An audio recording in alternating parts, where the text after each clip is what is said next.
다시 한번 인사하겠습니다. 오늘 최고의 응답 누리십시다. 여러분들이 하나님 말씀에 집중한다면 반드시 여러분들에게 그러한 시간이 될 줄로 믿습니다.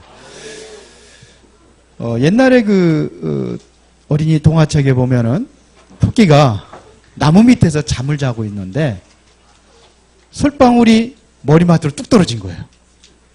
잠자고 있던 토끼가 깜짝 놀라가지고 막 달려가는 겁니다. 얼마쯤 가고 있는데 사슴이 묻는 거예요. 너 어디를 그렇게 급하게 달려가느냐고. 그러니까 지금 무서운 짐승이 따라오고 있다고. 거기 겁이 질려가지고 사슴도 같이 막 뛰는 겁니다. 그러다가 늑대를 만났어요. 늑대가 또 얘기합니다. 니네들 어디 그렇게 가느냐고. 지금 무서운 짐승이 따라오고 있다는 거예요. 그래서 또 늑대도 같이 뜁니다. 가다가 또 곰을 만났어요. 곰도 같이 뜁니다. 때를 지어가서 뛰어가고 있으니까는 사자가 물었습니다. 니들 어디를 그렇게 급하게 뛰어가느냐고. 근데 지금 무서운 짐승이 따라오고 있다는 거예요. 빨리 도망가야 된다고. 사자도 같이 뛰다가 가만히 생각해 보니까 아니 세상에 나보다 더 무서운 짐승이 어디 있어. 그래서 곰한테 물었습니다. 나보다 무서운 짐승 너 봤냐? 못 봤다는 거예요. 그런데 왜 이렇게 뛰냐? 늑대가 말했다는 거예요. 늑대한테 그러니까 또 늑대는 사슴이 그랬다는 거예요. 사슴이 또 물으니까는 토끼가 그랬다는 거예요. 그러니까 토끼 물어봤습니다. 너는? 그때는 모른다는 거예요. 왜 이런 얘기 하느냐면 여러분 신앙생활이 그렇게 하고 있지 않느냐 이거예요. 여기서 뭐 역사한다 우르르 달려가고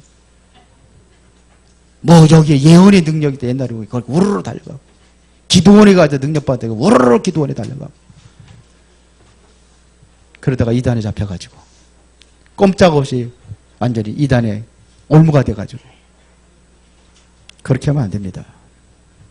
여러분들 오늘 성경을 통해서 분명한 답을 찾으시기 바랍니다. 어쩌면 여러분들 오늘이 최고의 시간이라는 그러한 마음을 가지고 말씀을 듣는다면 그렇게 될 것입니다. 지난주 메시지가 뭐였죠? 빛으로 오신 그리스도. 왜 예수 그리스도가 빛으로 오셔야 됩니까? 세상은 완전히 어둠에 덮여 있습니다. 어둠의 주인공이 누굽니까? 사탄입니다. 그래서 결국은 사단에 의해 가지고 모두가 다 여기에 잡혀버렸습니다. 세상 임금 요한복음 16장 11절에 누구예요? 마귀. 고린도후서 4장 4절에 세상신 마귀. 11장 고린도후서 11장 14절에 보니까 이 존재가 광명의 천사를 가장해서 사람들의 모든 마음과 생각을 혼탁하게 만들어서 그리스도의 영광의 이 빛의 소식을 듣지 못하게 만들고 있다. 성경은 그렇게 이야기하고 있습니다. 교회는 열심히 다니는데 뭔가 봐야 되고 그런 식으로 신앙생활하면 안 돼요. 그리스도가 빛으로 오셨습니다. 여러분들이 이 사실을 그리스도를 여러분들이 올바로 확인하고 영접했다고 한다면 최고의 축복을 받은 겁니다. 그게 바로 하나님의 자녀가 되는 권세를 주었으니 이는 혈통으로나 육정으로나 사람의 뜻으로 하는 게 아니에요. 하나님께로부터 나온 자들이나 그래서 새로운 피조물이라고 하는 겁니다. 그래서 누구든지 그리스도 안에 있으면 새로운 피조물이라. 이전 것은 지나갔으니 보라 새 것이 되었도다. 다 끝났어요. 여러분들이 예수 그리스도 영접하면 다 끝난 겁니다. 뭐가 문제가 됩니까? 문제될 거 아무것도 없어요. 다 지나갑니다. 그 문제가 있다면 해답이 있어요. 해답 가지고 여러분들 집중하면 응답은 오게 되어 있습니다. 그렇죠. 오늘 성경 말씀을 보면서 여러분 진짜 중요한 답을 찾으면 돼요. 저는 옛날에 너무너무나 어려움을 많이 당했습니다. 인터뷰 좀 하자고 그래가지고 청년들이 인터뷰를 쭉 했는데 금요일날 예배 끝나고 1시간 정도 된 것 같아요. 1시간 넘었는지. 그 과거 쭉 보니까 나의 우리 교회를 개척하고 쭉 돌아보니까 참 어려움을 많이 다 겪었더라고요. 그런데 어느 한순간에 모든 것 다 해결받았습니다. 제가 발견한 게 몇 가지가 있습니다. 세상 사람들이 아무리 그 사람이 많이 배웠고 최고의 성공을 했고 돈이 많아도 이 안에 있습니다. 고난당하고 있습니다. 공통점이 뭐냐? 고난당하고 있습니다. 그러니까 최고의 성공자가 자살하고 돈 많은 가정일수록 가문일수록 가정과 가문의 형제들이 쑥대밭이 돼버리고 이렇게 되고 있습니다. 특히 가정 안에 보이지 않는 숨은 그런 문제들이 너무나 많이 있습니다. 이스라엘 민족이 한 너댓 번 세계로 흩어져서 고난을 당했습니다.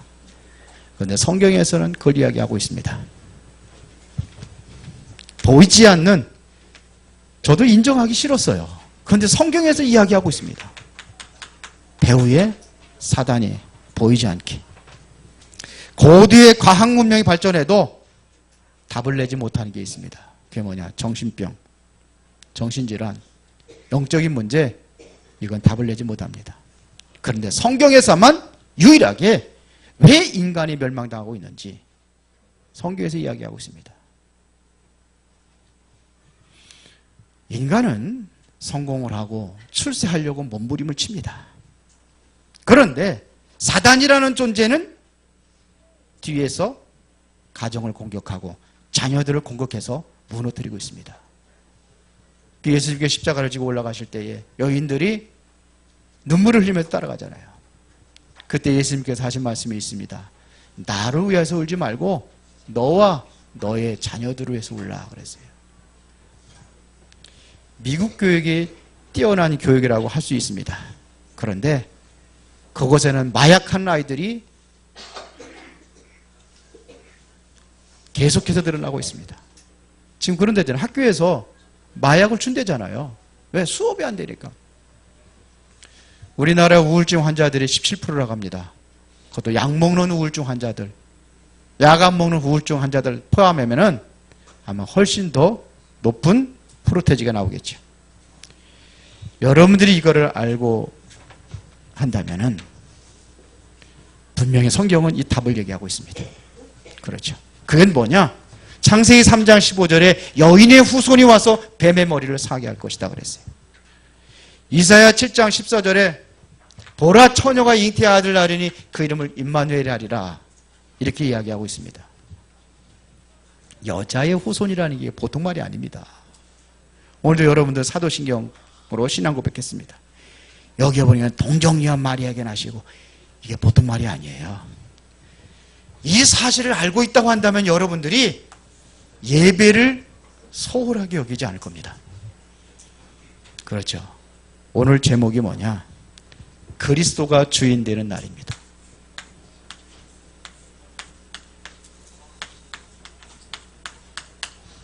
오늘 이 날이 되기를 바랍니다. 그리스도가 인생의 주인 되어야 돼요. 여러분들의 생명의 주요, 우주와 만물의 창조주요, 역사의 주인이요, 주인공입니다. 성경 그렇게 말합니다. 이 그리스도가 여러분들의 인생의 주인 될 때에 모든 거 끝나는 겁니다. 답은 있어요. 빛으로 오신 예수 그리스도가 여러분들의 손님이 되면 안 돼요. 그렇죠. 역사가 안 일어납니다. 뭐가 돼야 돼요?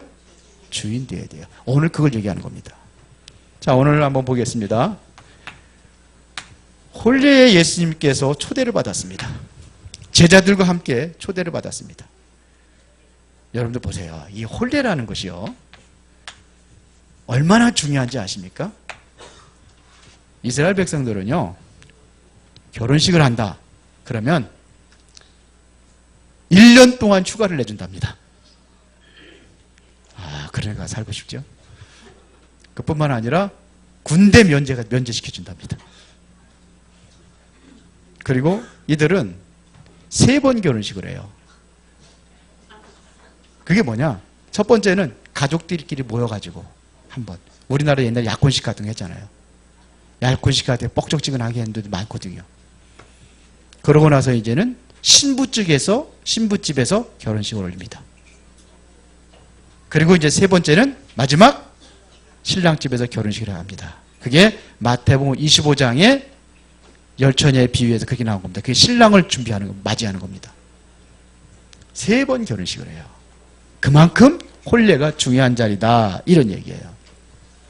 인도 여자들은 결혼하면은 남편이 평생 먹고 살 것을 가지고 간답니다. 그런데 그 남자도 살해야 되는데.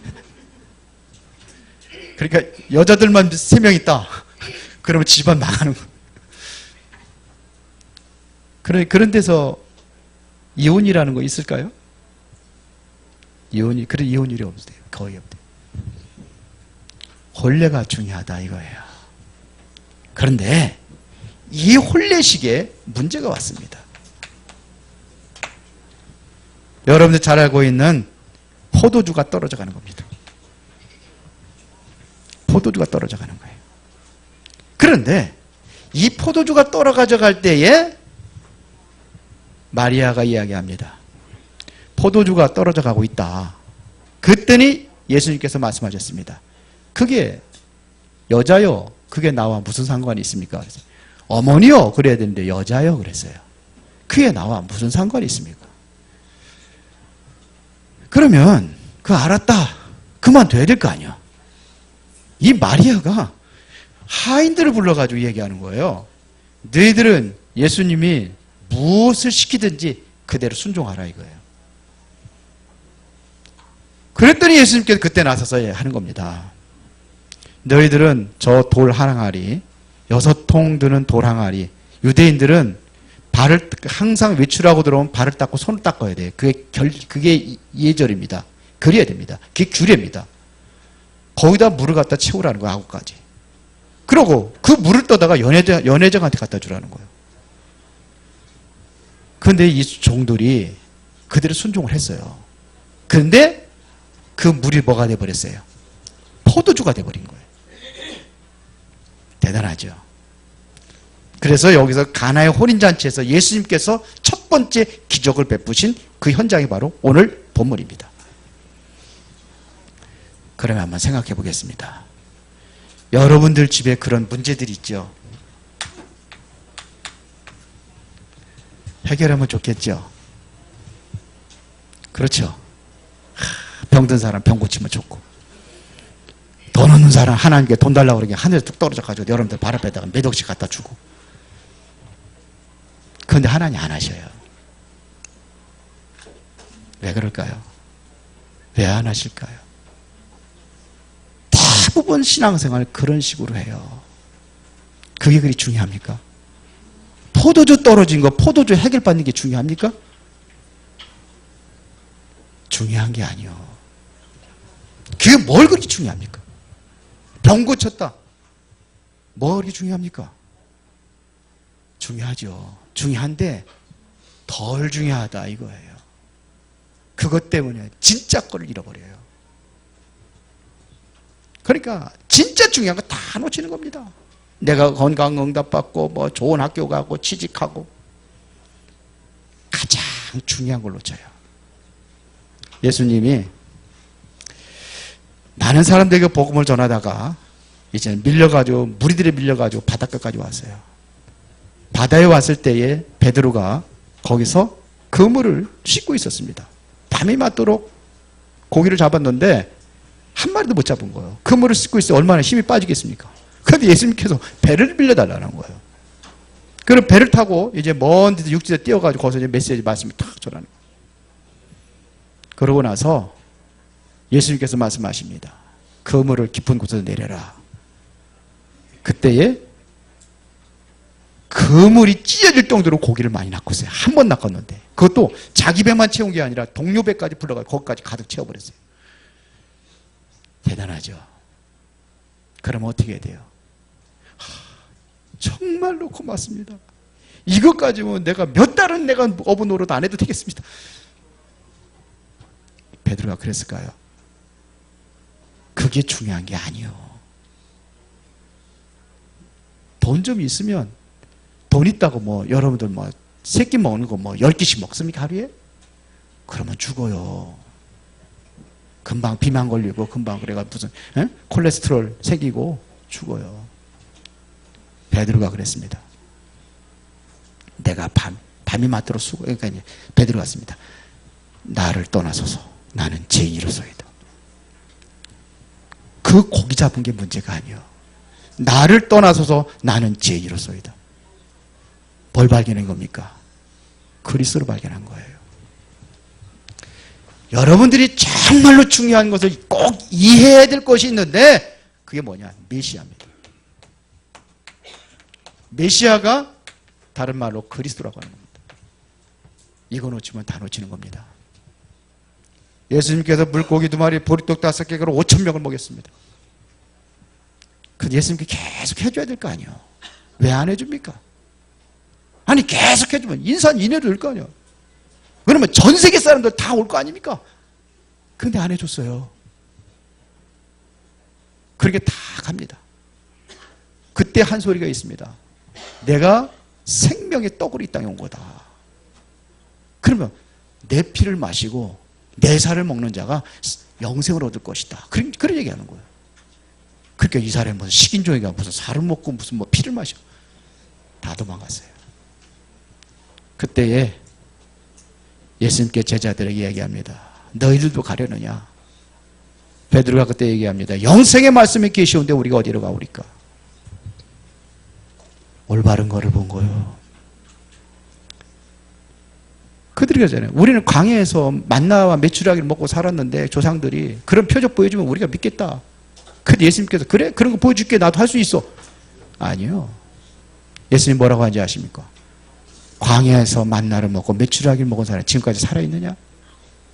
죽었잖아요. 예수님께서 수많은 병든 자도 고치고 죽은 자 일으켰는데 지금까지 살아있습니까? 죽었잖아요. 여러분들이 만나야 될 게 그리스도입니다. 그러면 다 끝나게 돼 있어요. 이거를 바로 마리아가 아는 겁니다. 마리아는 예수님이 어떤 분이라는 걸 분명히 알고서는 지시하는 겁니다. 하인들에게. 예수님께서 뭐라고 하든지 그대로 하라. 보세요. 창세기 3장 15절에 본인이 알아요. 이제 처녀를 통해서 메시아가 온다는 걸 알아요. 마리아는 정확하게 합니다. 요즘에 어떤 인간들은 뭐 영뚱한 소리 이상한 소리 하고 그러는데 동정녀 탄생이 아니라고 그러는데 성경에 그렇게 말하고 있습니다. 메시아입니다. 그리스도입니다. 천주교에 또 뭐라고 얘기했는지 아십니까? 예수님이 들어주지 않았다는 거예요.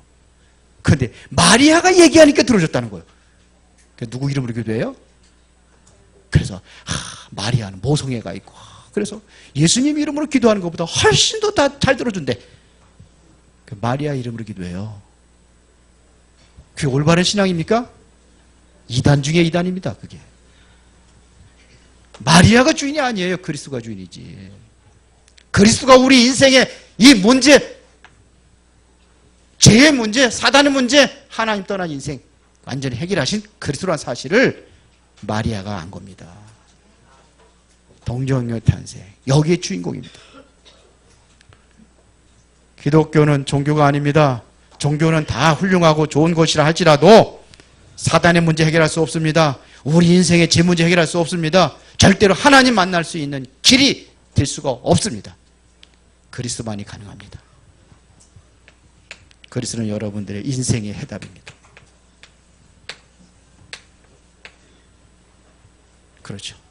그리스도가 인생의 해답이에요. 그래서 누구든지 그리스도 안에 있으면 새로운 피조물이라 이전 것은 지나갔으니 보라 새 것이 되었도다.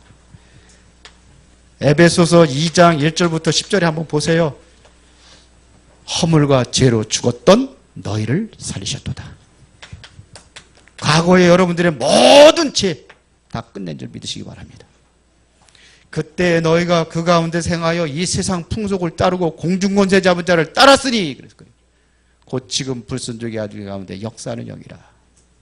이것 모르면은 어떻게 살아가느냐? 무당 따라가서 물어보고, 점쟁이 따라가서 물어보고, 가서, 에?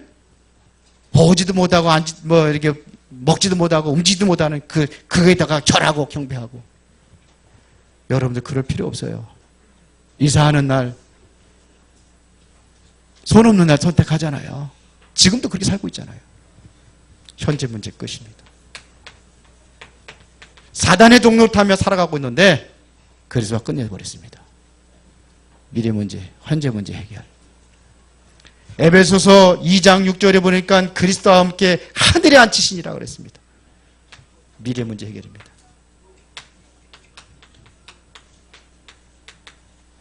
하나님의 나라. 이게 그리스도입니다. 제 문제 해결, 사단 권세 해결, 하나님 만나는 길.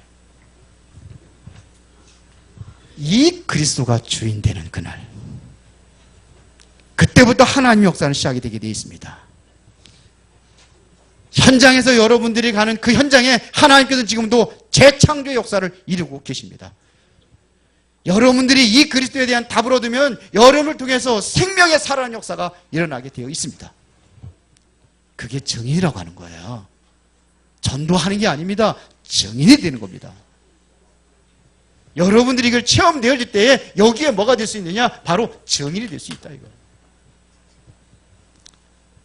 그리스도가 여러분들의 주인이 되는 그날, 그리스도가 여러분들의 가정의 주인이 되는 그날, 가정은 그때부터 평화가 올 겁니다.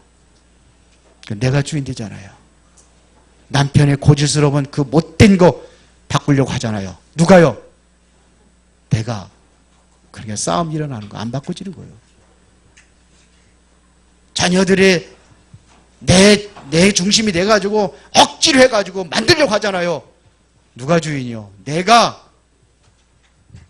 누가 주인 돼야 돼요? 그런데 그렇게 살잖아요, 우리는요. 열심히 하지 말라는 게 아니에요. 그리스도가 주인 되셔야 돼요. 그래야 여러분들의 가정의 역사가 일어납니다. 여러분들의 현장의 역사가 일어납니다. 여러분들의 직장의 현장의 역사가 일어나게 될 줄로 믿습니다. 이때부터 오는 응답이 있습니다. 요한복음 요 이후에 2장부터 21장까지 응답을 주십니다. 요건 응답입니다. 다가올 응답의 사인이에요. 앞으로 우리가 받아야 될 응답의 사인입니다. 요거는 다음 주부터 2장 교회, 그렇죠, 성전 회복입니다. 뭘 회복해야 되느냐? 그리스도가 주인 되어질 때 이 안에서 성전 회복하는 겁니다. 올바른 교회 회복. 요게 2장입니다. 여러분들의 정말로 올바른 참 믿음과 참 신앙입니다. 지금까지 내가 엉터리로 했다고, 엉터리 신앙생활을 했다고 한다면 여러분들이 다 바꾸는 거예요. 요한복음 하면서 다 바꿔버려야 돼요. 여러분의 신앙과 다 바꿔야 됩니다. 베드로가 예수님께서 마태복음 13장에 보니까 세상 사람들 나를 누구라 하냐 그랬어요. 엘리야라고 합니다. 에레미야라고 합니다. 세례 요한이라고 합니다. 선지자 중에 하나라 합니다. 틀린 신앙이요. 예수님은 엘리야가 아닙니다. 신비주의가 아닙니다. 예레미야 박애주의가 아닙니다. 하지 말라는 게 아니에요. 교회에서 착한 일하고 좋은 일 해야죠. 하지 말라는 게 아니에요. 세례 요한이라고 합니다. 율법주의입니다. 율법. 다 바꿔야 돼요. 선지자 중에 하나라 아니다. 아직도 종교생활하고 있다면 다 빠져나와야 됩니다. 참 믿음. 요한복음 4장에 보니까 예배입니다. 예배를 회복하라. 요한복음 5장 9장 보니까 유대인들이 무엇에 실수하고 있는지 성경은 이야기하고 있습니다. 요한복음 10장에 보니까 거짓 목자가 있고 참 목자가 있댔습니다. 참 목자관. 양의 뭐예요? 양가죽을 입은 양의 탈을 쓴 이리들이 거덕합니다. 시간 많이 가니까 11장의 나사로의 죽음 무엇을 의미하는가? 요한복음 12장에 향유 부은 여인 왜 예수님 발 앞에 향유를 부었는가? 왜 예수님께서 요한복음 13장에 제자들에게 발을 씻어줬는가?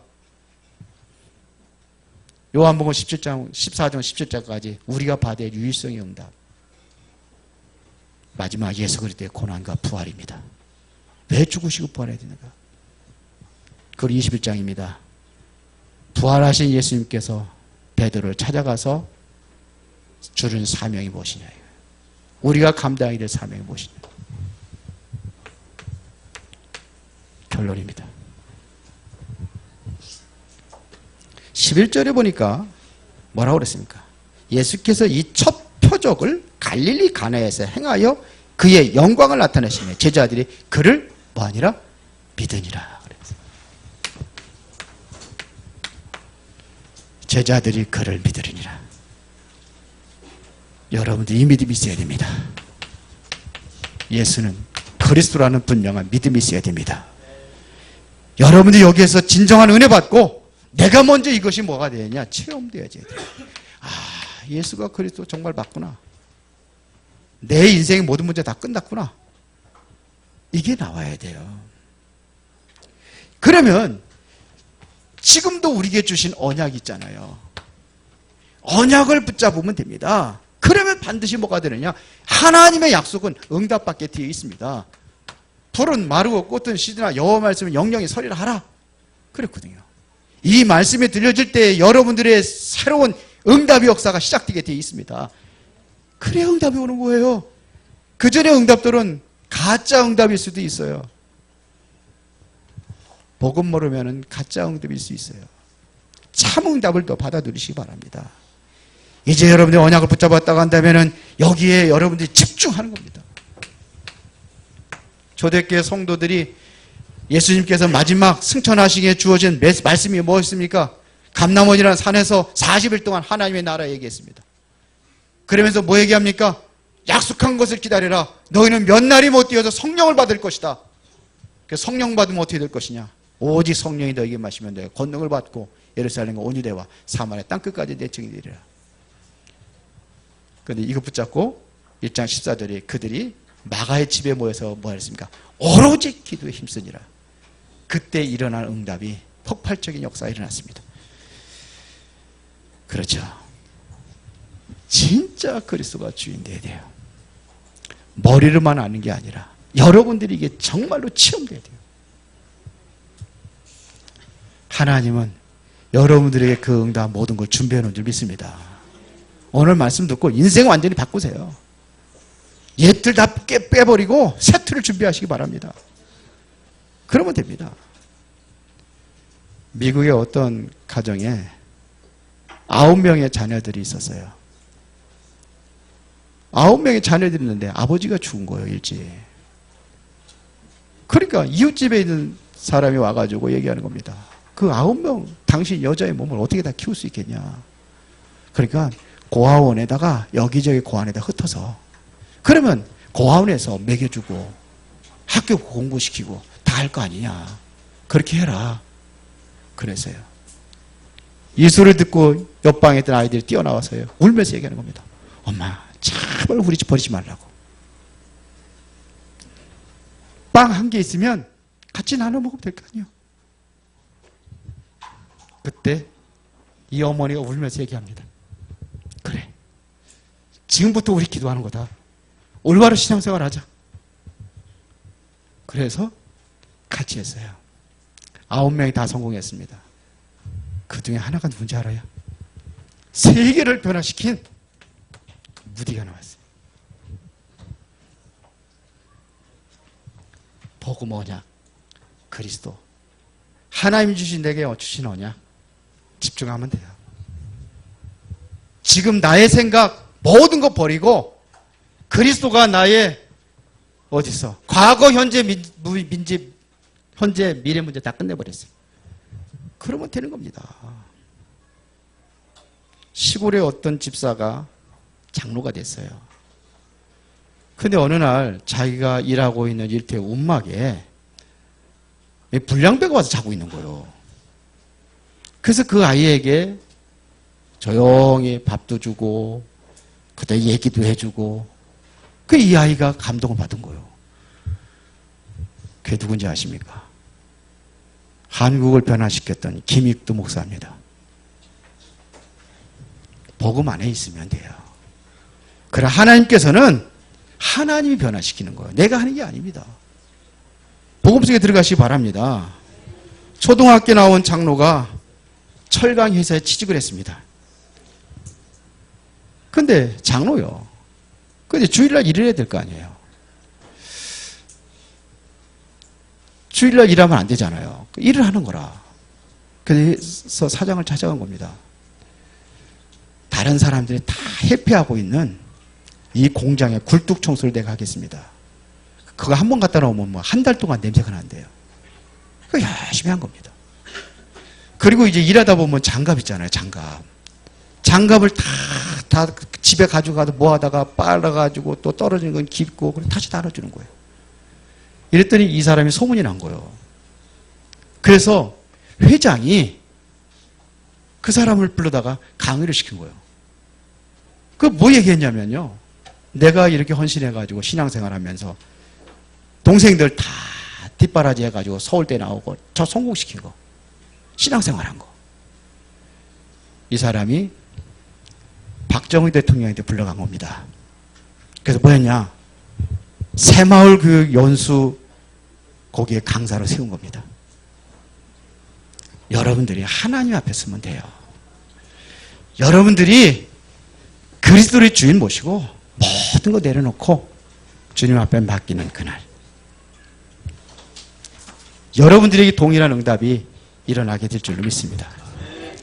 살아계신 아버지 하나님께 진심으로 감사를 드립니다.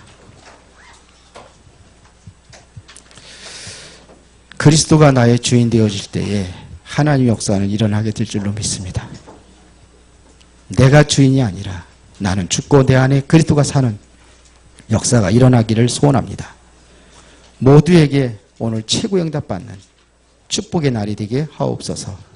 예수 그리스도 이름으로 기도드리옵나이다. 아멘.